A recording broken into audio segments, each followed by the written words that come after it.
Hello and welcome everyone. So today I'm working on developing traps for my campaign. Now I do like a good trap, so I've revisited a book that I downloaded from Dungeon Masters Guild called Jarlaxle's Guide for Traps, if I've pronounced that correctly.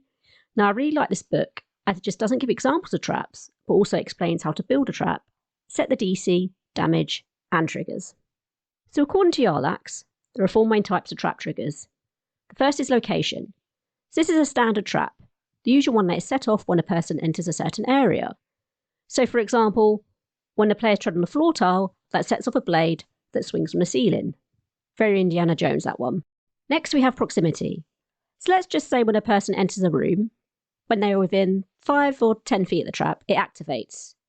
This could be a cursed painting that starts to scream and causes psychic damage when someone stands within 5 feet of it.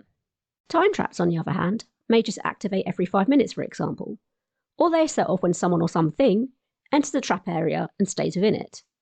When they leave, the trap deactivates.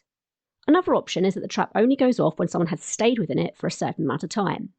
For example, they may get caught in some vines and are restrained and can't get out quickly enough before the trap is activated. Finally, we have environmental traps, which are my favourite. So these are activated through environmental stimuli, such as heat. So heat can come from body heat, or say when a campfire has been lit, or when someone is carrying a lit torch through a dungeon. Another example would be vibrations. So perhaps maybe someone has cast Shatter and that has loosened some rubble, which, when it has landed, has caused a vibration, which has then activated the trap. Another good one is a vacuum. So when an airlock has been breached, this could also set off a trap. So when you have decided on the type of trap you want to use, it's good to start thinking about how it will look and its difficulty and damage. Another point to consider is the reset. Does it just get set off and explode? Or does it self-reset? Or does it require someone to do it? With regards to appearance, those with a high perception score, or wisdom check, may notice a door handle looks suspiciously shiny and inviting, despite the rest of the room looking dilapidated and messy. Next on the list is the difficulty class, or DC. So check or save a player rolls to detect and avoid the trap. The rule of thumb is the higher the DC, the more dangerous or undetectable the trap is, even if the damage is low. I personally like having fewer traps for higher DC than a lot with lower DCs, as I sometimes get trap fatigue. Also, it can slow down the flow of the game with traps getting constantly set off. Now the dungeon I've designed, based off the VIII Tower, does have stairs and hallways, which makes them ideal places to build traps or set traps. This brings me to my next point. The trap has to have a purpose, and experienced players will always check for traps. So what I'm getting at is, don't put traps in random places just because you want to trip up players who always look for them. Doing that will just make everyone feel frustrated. Instead, try making the DC slightly higher, which reduces their chances of detecting it. This drawing is a more concrete idea I've had for a trap, based on a gibbering or enchanted head. It's ideal because this example is for players who are between levels 1 to 4.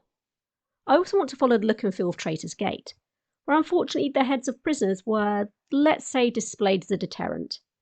Now I'm trying to think of a backstory for this trap. For example, who created it? Was it a necromancer who worked with Cromwell? Is it controlled by anyone? Or does Cromwell control it? Alternatively, is it just a case it sets off when someone goes near it? Now for some general stats.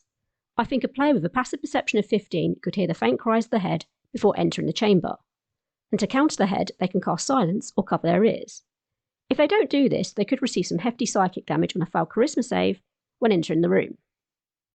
The AC of the enchanted head is going to be 10, and for now, they have Undead Fortitude as a trait, though it may change as the game goes on. Undead Fortitude brings a zombie back to life with 1 hit point, providing it rolls a high enough con save, but this doesn't work on radiant damage or damage from a critical hit. I also like the idea of this trap being able to give players information. Maybe the person with the highest perception rolls a d4, and if they roll between a 1 to 3, they hear nonsense. But if they roll a 4, the head tells them something useful. This could be where a treasure item is hidden, or a clue about a villain they may later face. Another idea of a trap I've had is a suit of armour that comes to life, or maybe a statue. Maybe when a player is within 5 feet of a suit of armour, it springs to life, grabbing them. I think I'll make the strength save a DC of 14.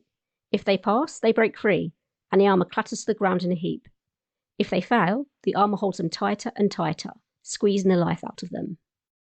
As a countermeasure, if a player has a passive perception of 15, they hear the armour gently clattering. It's an ominous rattle, and they'll not approach it. Perhaps it also stands out as being exceptionally polished compared with the other objects in the dungeon.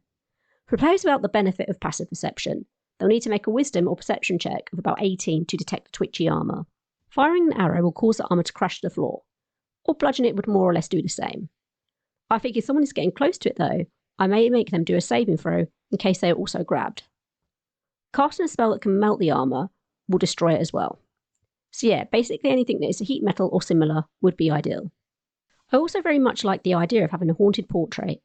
I can make the first room the players enter a little more grand, so have a nice armour suit in the corner, an open fire, and a few regal portraits hanging up. Of course, I still include the cobblestone floors and thick exposed wooden beams. It's still a dungeon, but I want to make it a little less unwelcoming. The other rooms can get increasingly gloomy and potentially hostile the more the players move through. Another type of trap I'd like to include somewhere is a good old pit. And when I say pit, I don't just mean a hole in the ground with a ton of spikes at the bottom. I wouldn't mind setting it so that a ball of fire erupts out of it, or maybe it's full of oil or some other horrible substance. I may revisit some books of the era and find some ideas of the types of horrible traps they used to set around castles and other important places that needed to be kept secure. Now this would naturally be quite a deadly trap, and depending on how cruel I'm feeling, I may put one of these in. Now I've already talked about difficulty class, or DC, or what this means with regards to how dangerous a trap is. Typically, traps are categorised as either setback, dangerous, or deadly. Setback traps are very unlikely to kill a character, dangerous can seriously injure and are more likely to kill, and deadly is the most likely to kill. The DC for a setback trap is roughly 10 to 11, dangerous is 12 to 15, and deadly is 16 to 20.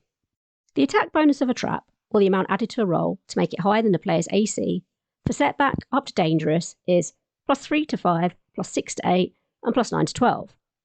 So let's just say a player has an armour class or AC of 15. For a trap to successfully attack the character, the GM needs to roll a total of 15. So if a GM rolls a 10, but their attack bonus is +9, this takes it up to 19, which is a hit. There are also different amounts of damage that traps can do, based on the player's level and what the category of the trap is.